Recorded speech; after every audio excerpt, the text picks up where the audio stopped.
Good evening, Canada. I'm Samuel B. Williams, and this is Equal Ground Headlines. Tonight, Sean Fraser's record. Immigration, housing, execution, and trust. We'll look at what he promised, what happened, and what Canadians are still living with. Let's start with immigration. The Fraser years at IRCC. Under Minister Fraser, Canada leaned hard into growth. All permanent resident targets climbed. Temporary programs expanded. Special pathways opened for tech talent and families. Supporters say that kept our economy moving. Critics say it overheated housing, strained classrooms, and swamped clinics without the capacity to match. Here are the facts voters felt. Processing backlogs didn't vanish. They moved. Sometimes down in one program, up in another. Families saw inconsistent wait times. Students and workers faced shifting rules midstream. Fraud scandals revealed weak oversight in parts of the study permit system. People who played by the rules worried that bad actors were crowding them out. At the same time, Ottawa launched headline programs, including an open work permit stream for US H-1B holders that hit its cap in days. Good for tech employers, yes. Yes. But it also added to near-term demand for housing in cities already short on supply. Big picture. Immigration targets went up faster than housing, transit, and healthcare. That mismatch created real pressure, and a backlash that later governments are now trying to unwind with caps and reductions to temporary entries. Now to housing. Fraser's next portfolio. The promise was speed. Unlock land. Cut red tape and drive shovels into the ground.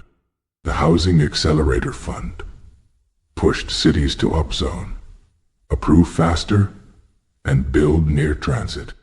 Ottawa rolled out measures to spur rentals and manufacturing for home building.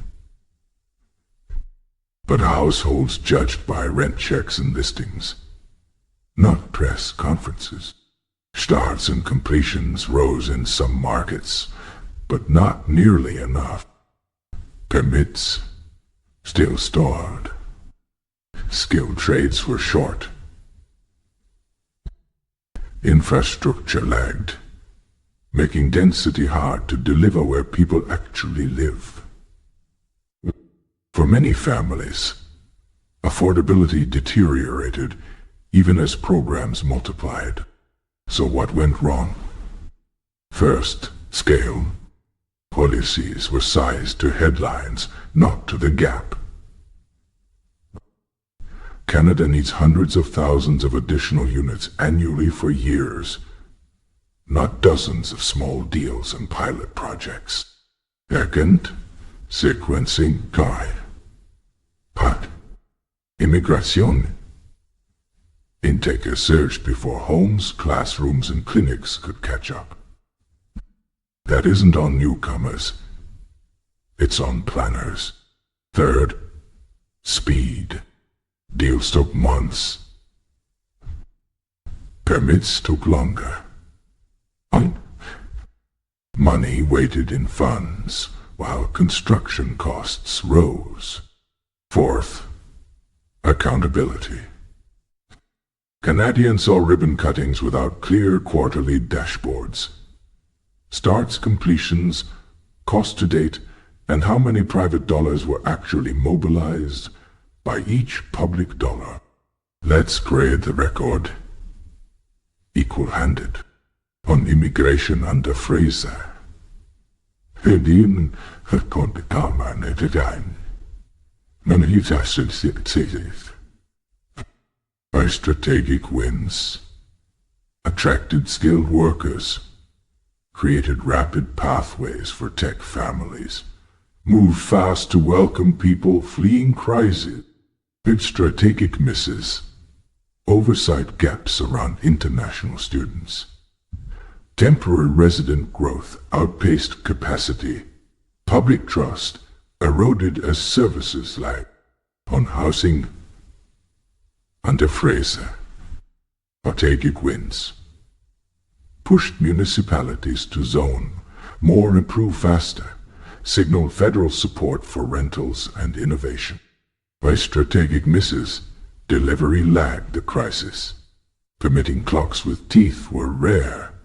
Households saw little relief on rent or entry-level buying.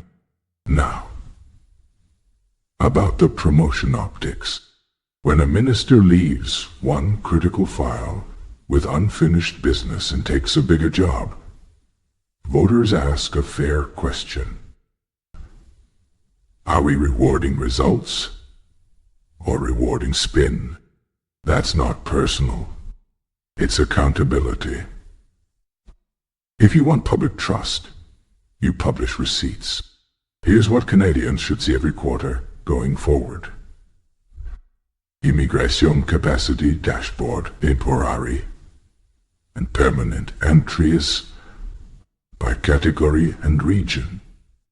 We have housing starts and completions in the same regions, but primary care and classroom capacity added alongside intake by processing times and backlog counts, program by program. Housing delivery dashboard. A new zoned capacity by city. What's now legal to build? Permits issued. Average days to approval and appeals resolved. Where starts, completions and net new rentals. Not just announcements, infrastructure, hookups and transit milestones that make density livable. And here's what the next 6 months should deliver, or the grade doesn't change. Permit clocks with penalties. Miss the deadline, lose the funding. Factory-built and standardized designs at scale. Cut months off timelines. Targeted skill trades immigration tied to housing sites. Bring the workers where the cranes are. Student housing surge. Every campus adding seats must add beds, or intake doesn't grow. Transparent intake. Contradestigar. Transparent intake. Align temporary entries with regional housing and healthcare capacity, and publish the ceilings before the intake opens. We'll be up to Sean Fraser's defenders. Yes, some programs worked. Yes, many files were inherited.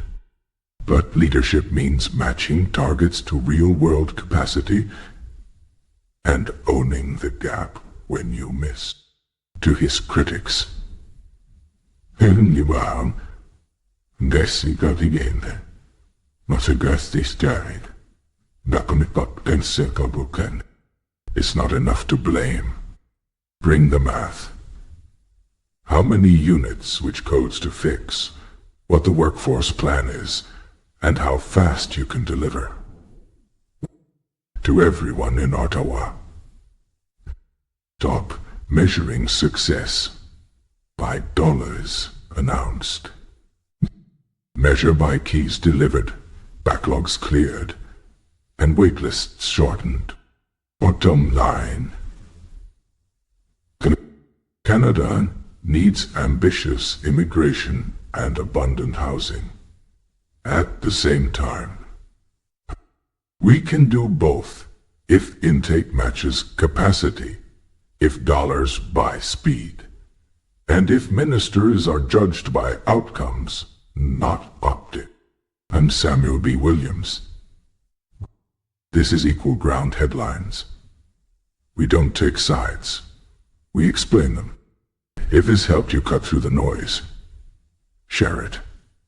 And hold every leader to the numbers we'll be watching next quarter. Good night, Canada. We'll see you tomorrow.